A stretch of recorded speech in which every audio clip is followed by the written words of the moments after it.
My dear friend, पहली बात है कि आप घबराइएगा नहीं।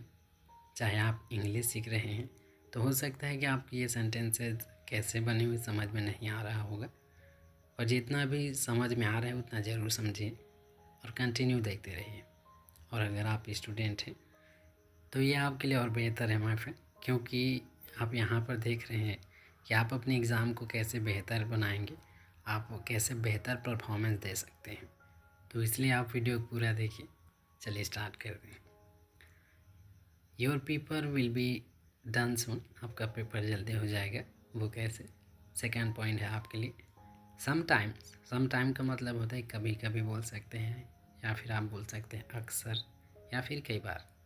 Sometime the speed also reduce, reduce का मतलब होता है कम होना या फिर कम करना। तो यहाँ पर कहा गया कि कई बार ऐसा होता है कि जो हमारी स्पीड होते हैं लिखने का वो कम हो जाता है। वो कैसे? Due to pen.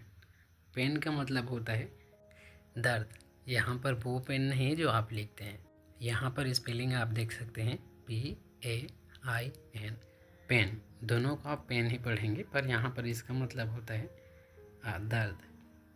तो यहाँ पर ड्यू टू का मतलब होता है कारण, ड्यू टू पेन मतलब पेन के कारण। और यहाँ पर अगर आप आगे देखेंगे तो हैंड्स तो आप समझते हैं, हाथ।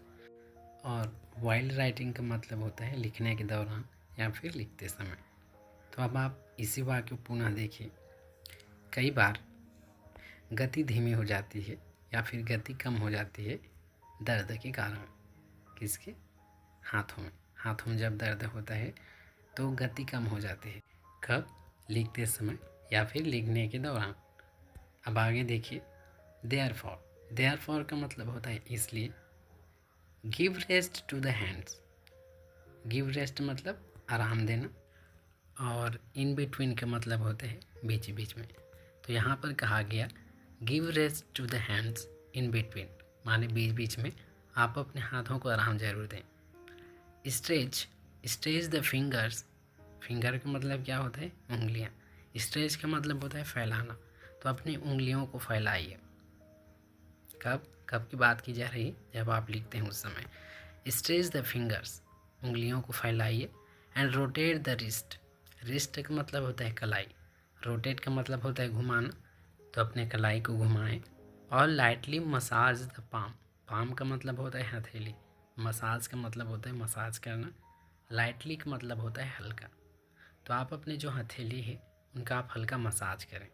कब? लिखते समय, ताकि आपके हाथों पर दर्द ना हो। अब आगे देखिए। सेक, सेक द हैंड। तो सेक का मतलब क्या होता है? क्या आप जानते हैं? सेक का मतलब होता है झटकना, झटकारना। तो आप अपने हाथों को झटकारिए। तो आपको ये सब काम बीच बीच में करते रहना। कब? जब आप राइटिंग करते हैं, ताकि आपके हाथों पर दर्द ना हो। और दर्द नहीं होगा तो आप अपना जो स्पीड है उसे आप कंटिन्यू रख सकते हैं। आगे देखिए। This will give relief, relief का मतलब होता है आराम, गिव रिलीफ का मतलब आराम देना। तो इसका मतलब क्या हुआ? This will give relief to the hand quickly, यह आपके हाथ को जल्दी ही आराम देगा। तो यहाँ पर आपने देखा माय फ्रेंड कि आपको बीच बीच में अपने हाथों को झटकना, मसाज करना, अपनी उंगलियों को फैलाना।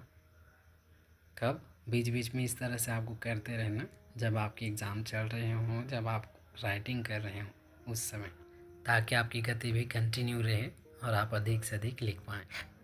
तो माय फ्रेंड, क्या आप जानते हैं कि आपने बहुत सी बातें सीख ली है। हो सकता है कि आपको मीनिंग याद नहीं थे, पर आपने बहुत से मीनिंग को भी देखा है। यहाँ पर एक चीज़ और आप देख पा रहे हैं कि सेंटेंसेस कैसे बनते हैं। इंग्लिश में सेंटेंस बोला जाता है वाक्य को, तो वाक्य कैसे बनते हैं आप ये भी देख पा रहे हैं यहाँ पर। और अगर आप एग्ज़ाम की तैयारी करते हैं, आप एक स्टूडेंट हैं, तो यहाँ पर आपको किस तरह से लिखना चाहिए, आपको किस तरह से एग्ज़ाम की तैयारी करनी चाहिए, यह भी आप सीख पा रहे हैं। तो मैं चाहूँगा कि आप हर वीडियोस को ज़रूर देखिए। हर वीडियोस में आपको कुछ ना कुछ ज़रूर सीखने को मिलेगा। माय फ्रेंड, जब हम पढ़ाई कर रहे थे उस समय हमें इस तरह की जानकारियाँ नहीं थी, और सामान्यतः हमें स्कूल में इस तरह की जानकारियाँ नहीं दी जाती थी। तो अभी आपके लिए एक बहुत बढ़िया समय है, आप इन बातों को सीख पा रहे हैं। यहाँ पर आप अपने इंग्लिश भी इम्प्रूव कर रहे हैं और इन बातों का आप ज़रूर नोट कीजिए। इन सब बातों को आप ज़रूर सीखते रहिए, देखते रहिए, ताकि आने वाले समय में कभी ना कभी ये सभी आपके काम आएंगे। और हाँ, यहाँ पर जिस तरह से आपको पढ़ कर के सुनाया गया है तो आप इन्हें पढ़ें, आप स्वयं पढ़ के देखिए। और अगर आपके पास लिखने का समय है तो आप इन्हें ज़रूर लिखें, क्योंकि लिखने से आपको स्पेलिंग भी याद होगा और आपके माइंड में भी ये बातें रहेंगी। तो आप एक बार मेरे साथ इन वाक्यों पर पुनः नज़र डालिए।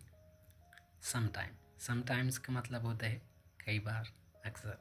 Sometimes the speed also reduce, कई बार गति कम हो जाती है। ड्यू टू पेन, दर्द के कारण। कहाँ पर? इन द हैंड्स, हाथों में। कब? वाइल राइटिंग, लिखते समय हाथों में दर्द के कारण कई बार गति कम हो जाती है, यही कहा गया यहाँ पर। देयरफॉर का मतलब होता है इसलिए। Give rest to the hands in between, इसलिए आप बीच बीच में अपने हाथों को आराम दें। और आगे देखिए, स्ट्रेच द फिंगर्स, अपनी उंगलियों को फैलाएं। स्ट्रेच का मतलब होता है फैलाना। And rotate the wrist, rotate का मतलब होता है घुमाना, रिस्ट का मतलब होता है कलाई, तो अपनी कलाई को भी घुमाएं। और का मतलब होता है या। लाइटली का मतलब होता है हल्का। और lightly massage the palm, palm का मतलब होता है हथेली। मसाज का मतलब होता है मसाज करना। लाइटली का मतलब होता है हल्का, तो आप अपने हथेली का भी हल्का मसाज करें। ओके, अब आगे देखिए, शेक द हैंड का मतलब हाथों को झटका रहे हैं या फिर हिलाएं, इस तरह से आप कह सकते हैं। This will give relief to the hand quickly, और अगर आप इस तरह से करते हैं, यह आपके हाथों को जल्दी आराम देगा और आपके हाथों पर दर्द नहीं होगा। और इस तरह से आप अपने स्पीड को कंटिन्यू रख सकते हैं। तो आज के लिए बस इतना ही, और शुक्रिया आपने अपना कीमती समय दिया। मिलते हैं फिर किसी अगले वीडियो में एक नए पॉइंट के साथ। तब तक अपना ख्याल रखिए, और अभी तक अगर आपने चैनल को सब्सक्राइब नहीं किया है तो जल्दी सब्सक्राइब कर लीजिए, ताकि आने वाली हर वीडियो आप तक पहुँचे। So thank you for watching.